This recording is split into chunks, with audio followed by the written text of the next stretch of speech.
here's our big slide.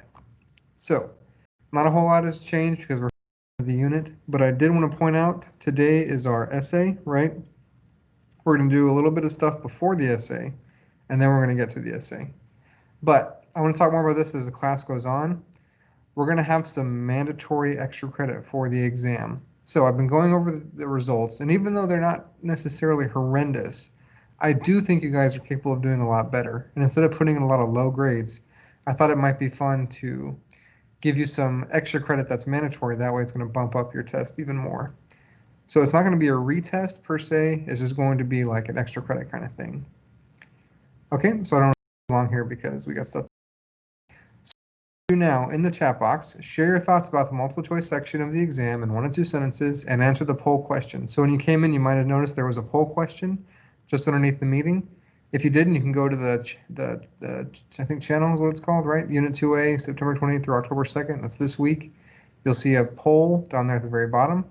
Go ahead and let me know. I'm gonna give y'all 5 minutes. Let me know what you thought about the test and answer that poll question for me. It tells me unable to reach app. For the poll? Yeah. Is anybody else running into that problem? Go ahead and mute that.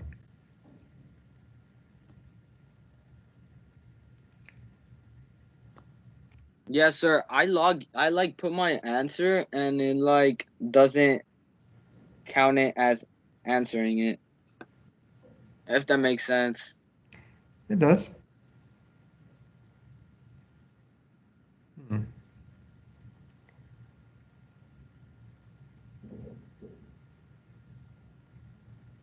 Let me pick one.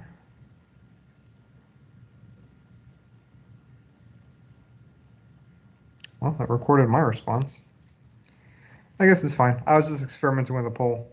You're doing the same thing in chat box anyway. Just let me know how you thought of what you thought about the quiz. I'm sorry, the test. Maybe how prepared or not prepared you were. If you thought it was easy or hard, that sort of thing.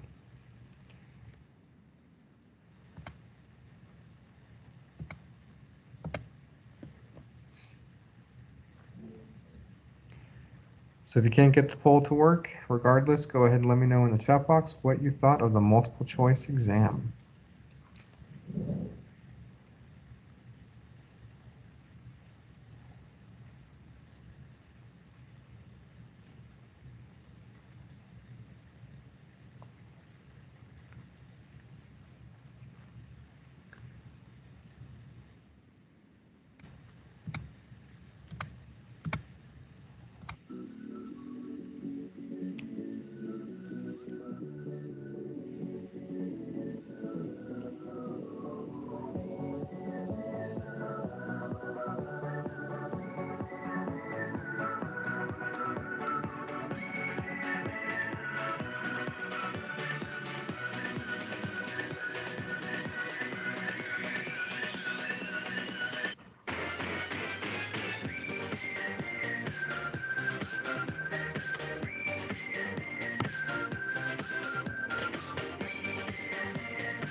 Okay, so it seemed like for the most part what I saw in the comments were skewing a little positive, mostly like a meh, or you think you did kind of good. So the average for the Hi, test sir. more or less is kind of passing. It's just below passing for the star. So a passing percentage for the star is like 50% more or less, a little higher, a little lower, depending on the year. So the average was a little bit below that, which I think that we're definitely capable of doing a lot better on. That's why I want to do the extra credit on Monday. So what I wanted to do today was to do a quick review of some of the questions that were on the test that were missed the most. So these were people, more than half the class missed these questions. So I wanted to do a real quick review.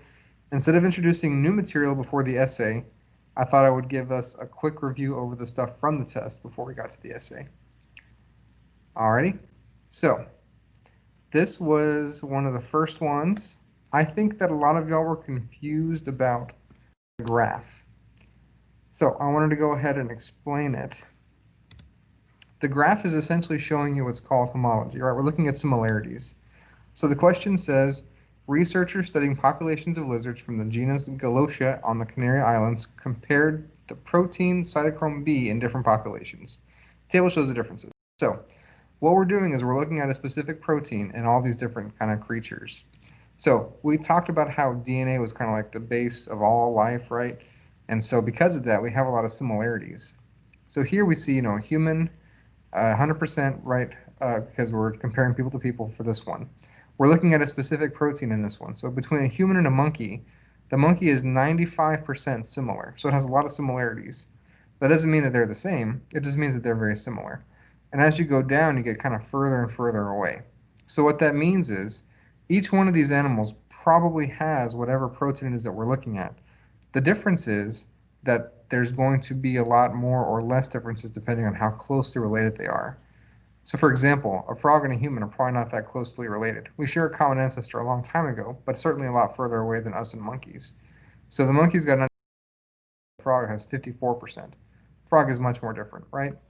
So this chart is essentially showing us that. Now, I think it might have been a little bit confusing with the way that they set it up with the squares. Now, remember the star is trying to test your reasoning ability. So does anybody understand what I did with the squares here and the colors? Then you want to come off mute and explain what the squares with colors mean?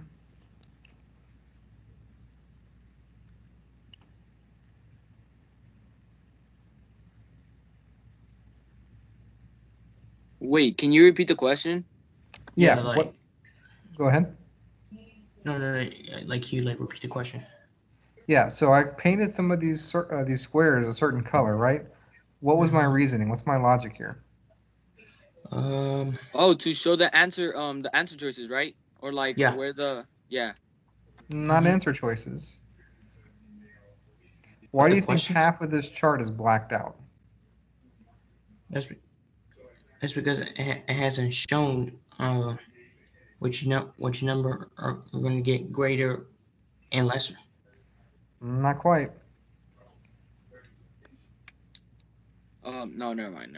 Right, I covered these myself. See, this is what the question looks like. What I'm trying to do is explain how the chart works.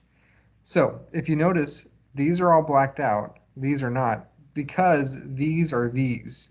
So for example, this green square here represents this green here. These are the same value. That's why they're blacked out. Because this square and this square are the same thing. So this one has a number. I think it's like 8. And so there would be an 8 here, there'd be an 8 here. So the reason these are all blacked out is because it represents the same information. That's the reason that they're blacked out. So for example, here with G. stahelini and G. stahelini, right, that would be comparing one to another one, so that there would be no differences, right? That would be just, a 0. Then you get, I guess with this one, G. galati essentraudi and G. galati palmi. That's what this one is. Then you go here, G. galati estronaudi, which was the same thing here, and then G. galati palmi, which is G. galati palmi, right? So what they've done is they've done something redundant. So you have the same kind of species going down this way as you do this way, right? So G. stahelini, G. stahelini, G. atlantica, G. atlantica, Golani palmi, blah, so on and so forth, right? So this is the same as this. So what they've done is they've blacked out the ones that are the same values. So I think some people looked at this and just kind of got confused. And so they just kind of skipped it or guessed. All it's showing you is that these blacked out ones are going to be the same as this one. Okay, so there's that one. Now, let's go back to the homology thing. When we're comparing how things are similar or dissimilar. What this chart is showing you, the number represents the number of differences, right? The number of changes in the specific protein called cytochrome B. So it makes sense then that the bigger the number, the greater the difference, right? There's more differences. The more differences there are, the less alike that those two things are going to be. So again, we're comparing these two different species. For the higher number of differences, that means that they're probably less related, right? They're less alike. But if you have a number that's much smaller, that means that there's fewer differences or that they're more alike. So let's get to the question. The question says, which conclusion about the relatedness of the lizards do these data support? So it gives you a whole bunch of them, wants you to compare them. I went ahead and put the letters on there. So we've got A, B, C, and D. Which one of these is going to be the right answer?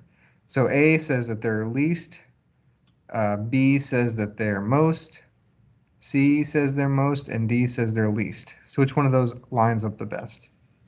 Can it be D? Why? Because Now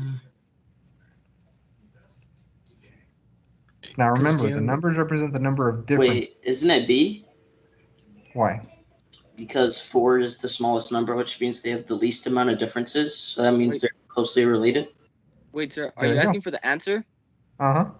Oh, okay, yeah, I think it's B.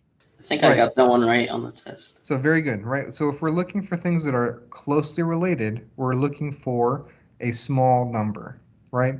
So 4 is going to be the smallest number here. We've got a whole bunch of numbers from like 49 to 6 to 4, right? 4 is the smallest, which means they're going to be the most closely related. Now, A, G.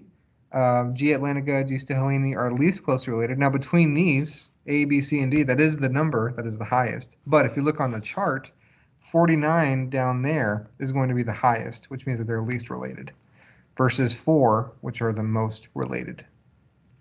So it's a very tricky question. Took a lot of steps to get there, but this is the level of rigor that's going to be on the star. So if you struggle with this kind of question, make sure that you're understanding that the test is not going to be straightforward, right? It's not going to be, A plus B equals C. They're going to be giving you some data, interpret this, what does it mean, right? So we have to do a lot of practice to make sure that we can get to that level. Okay, next one. A prey population consists of individuals with a variety of running speeds. The adaptation that allows some of the animals to run fast would be an example of natural selection if. So we're given a graph. Remember that here we have an average trait, then we have our two extremes. Now, this line here represents the running speed of a predator, which means what for all of these back here?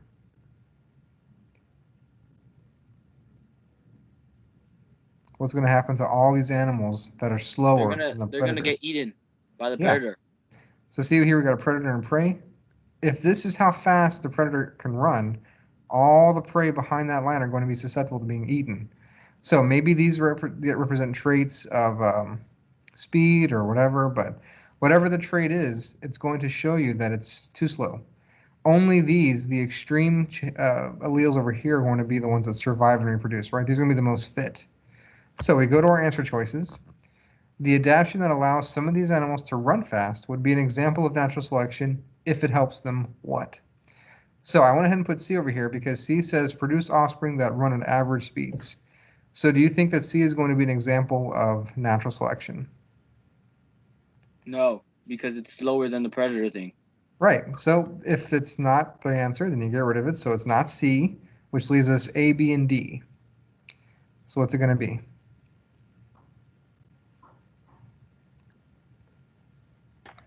Wait, B. What is B saying that like less things are gonna die?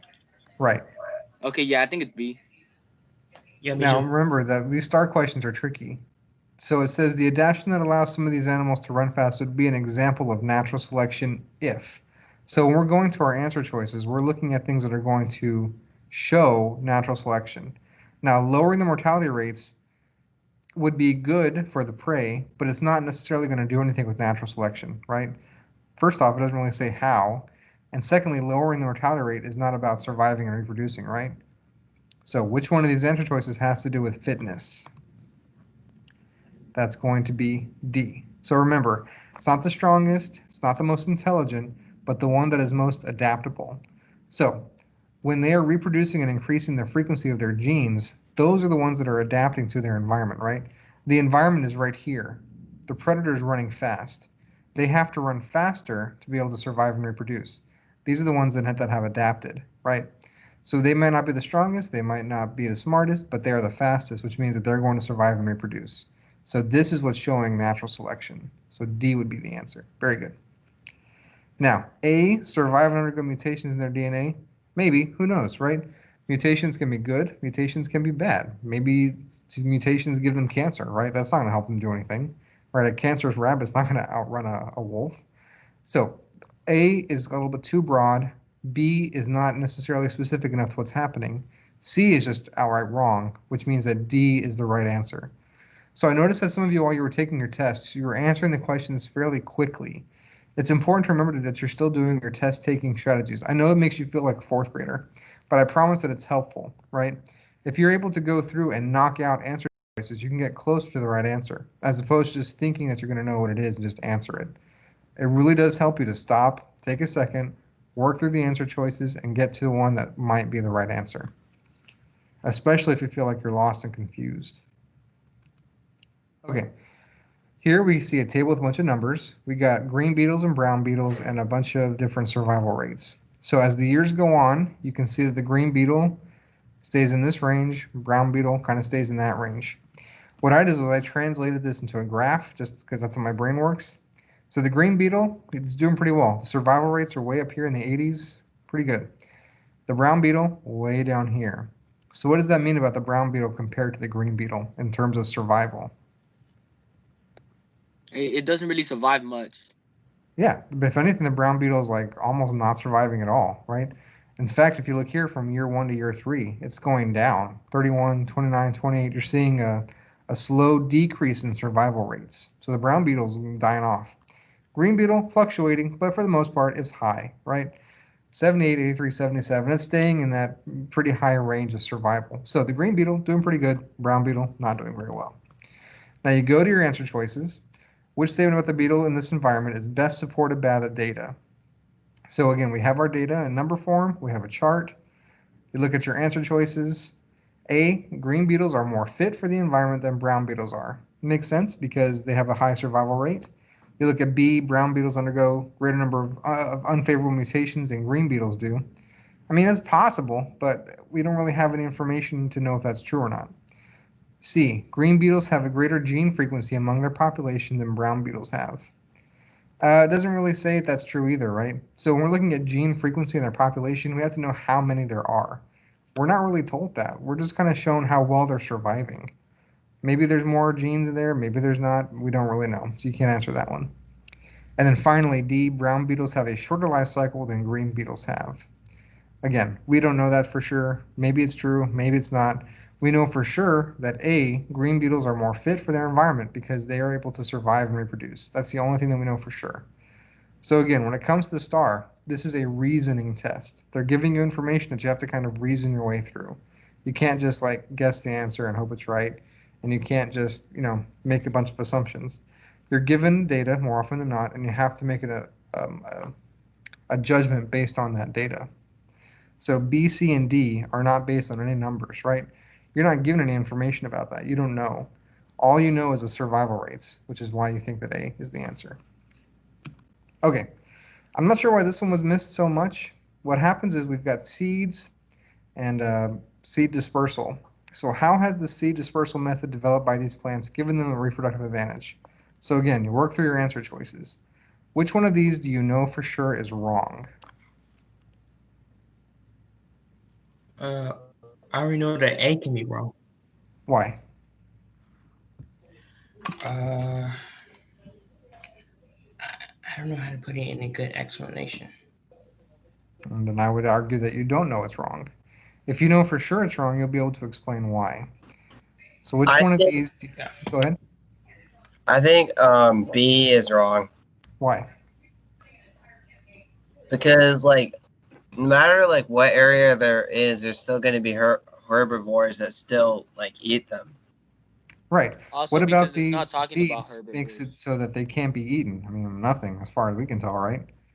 So yeah, get rid of B. What else?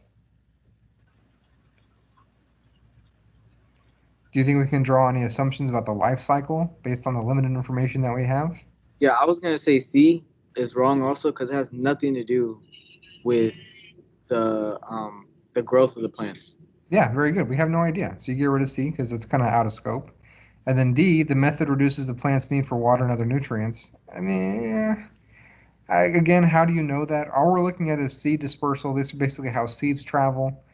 I don't know about water nutrients, right? That doesn't really seem like it's something. I would put a question mark next to that. We go back to A, the method ensures that offspring will be dispersed and reduces competition for resources. Now that makes sense. If you're talking about seeds traveling, that means that dispersed basically means how they're gotten rid of. And it reduces competition for resources. If you can kind of spread your seeds everywhere, then there's not as much competition in one area. So that means that A is the answer. So good job, Zarya. This one I was especially disappointed because we did this one in class. So if you remember, these are cladograms. They show change over time and how those changes are represented in evolutionary fossil records. Now, as we go up, time goes, in this direction. So this is further back in time. This is further forward in time. Now the question says something about which one of these is going to challenge the validity. One of these is about putting a fern way down here 425 million years ago. So they have ferns somewhere over here, like 380 and 409, somewhere around there. All these other ones have places on the cladogram you can find. But J, a fossil of a fern more than 425, is going to be outside of those parameters, which makes this incorrect, right? So the question is asking you which one of these is wrong or would challenge the validity. So which of the following, is not going to be found on your cladogram, and that's the one that's not going to be found. Sorry, I'm trying to make sure we have time for our essay. Okay, some organisms have a gene that improves their ability to survive and reproduce. If the gene also helps their offspring survive and reproduce, which of the following will most likely increase? So we're looking at something that's going to increase over time. So which one of these do we know is wrong?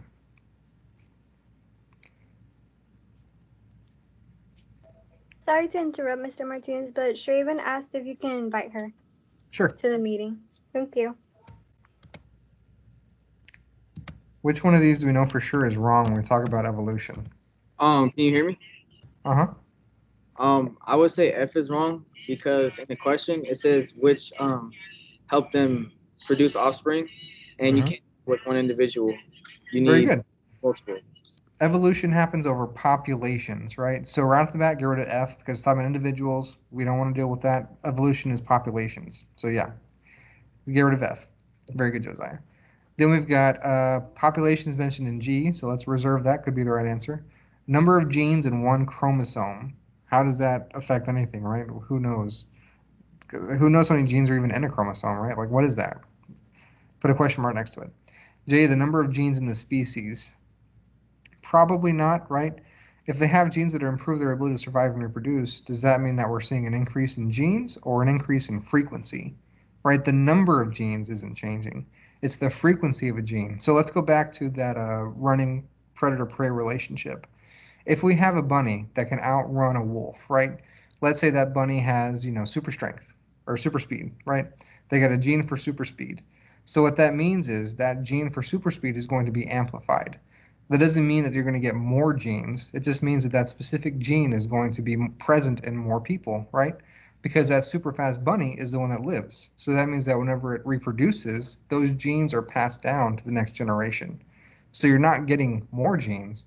You're getting the gene more frequently in other people or other bunnies, right? So the answer for this one then would be G.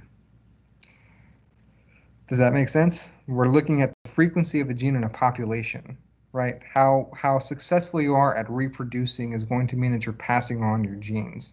It doesn't mean the genes are increasing in this specific situation. It just means that the gene that is the most advantageous is going to be more present. because the ones that have the most advantageous traits are the ones that pass on the traits. Okay, I think this is the last one. Concept of gene flow demonstrated when a cow is driven off its herd, joins another herd, reproduces. When the cow contributes to a gene pool, which of the following increases? So this is going to be gene flow. So this is a little bit different, right? Here we're talking about new genes being introduced. So the other one we're talking about survival of the fittest, right? Whatever genes are the best to survive. Here we're talking about new genes being introduced into a new population. So which of these is going to increase? Is natural selection going to increase? Maybe. Genetic variation, it sounds like we're getting more genes, right? If we're introducing new genes into a gene pool. Environmental fitness, I don't even know what that is. Well, what is that? I guess maybe if that's natural selection essentially, right? And then reproductive mutations. What? I don't know. So B is going to be the one that you're going to really focus on, right? If we're introducing new genes into a population, your genetic variation is going to increase because there are more genes to choose from. So initially in our populations, we had two different ones. We had two capital A's or two lowercase a. As a result of what's going on here, we have another possible combination, which is big A, little a. So we have, genetic variation happening. And that's the answer. Okay, so real quick review. Like I said, we're going to have mandatory extra credit. It'll be your exit ticket on Monday. I'm going to be adding those scores to your test scores. So it's not a retest. It's just like a merit-based curve, if that makes sense. So it's going to be extra credit for your test on Monday for the exit ticket. In the chat box, I'm going to go ahead and put the link for our essay.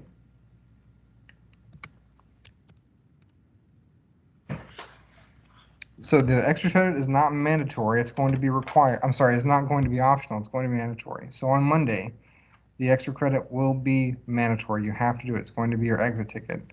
And that will be added to your test score. So I don't want to tell you what your test score is until you've taken this credit, because it's not going to be optional. It's going to be required. But nobody got 100. I think even the best score had missed one or two questions. So everybody can use it. Unfortunately, Jacob, the response on the essay will be blanked out whenever I put in the scores. So you're going to have to redo your response.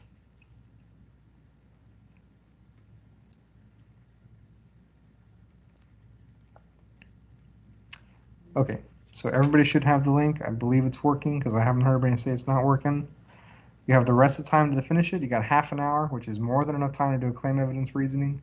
Remember that to get full credit, you need the claim, you need the evidence, you need the reasoning. So even at the bare minimum, you're looking at 3 sentences, and really it should be closer to like, when I did my practice one, mine was like 12. I don't expect yours to be quite that long, but you shouldn't have to struggle trying to think of what to say. What if you already did it yesterday? Like I just said a second ago, if you put it into the exam, it's going to be blanked out when I put the score in. So you have to redo it anyway. Oh, okay. Yeah, I have to manually go in and put in your essay score on your test. And when I do that, it blanks it out. That's what we do in the forms. That's why I think one of your other teachers had a hard time reopening the test. So I don't want to blank out your score. So go ahead and put in the form your response. Mr. Martinez, Uh-huh. mine isn't working. I'm just kidding. I was gonna ask if we could start. Yeah, go ahead. Okay, thanks. We've got half an hour. Let me know if you have any questions. Wait, so you can still see what I wrote on the I test? could see it right this second, but as soon as I try to grade it, it's going to go away. And I want to have a record of what you've written, so I don't want it to be blanked out. Okay.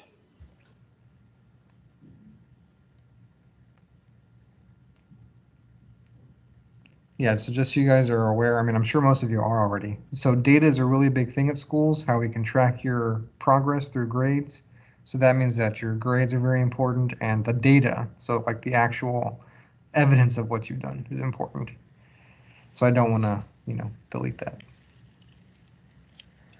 What I should have done, and you got to remind me for next time, what we should have done is the essay first, and then you do the multiple choice questions. But I keep forgetting that we decided that.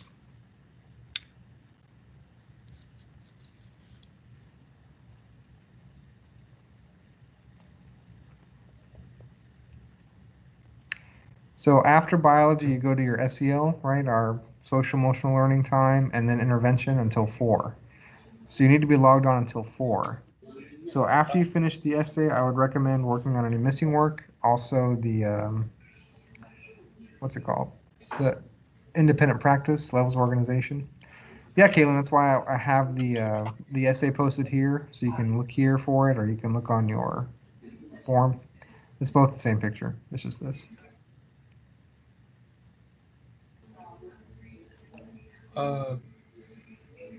Mr. Raymond, did you even put? Oh, never mind. I got it.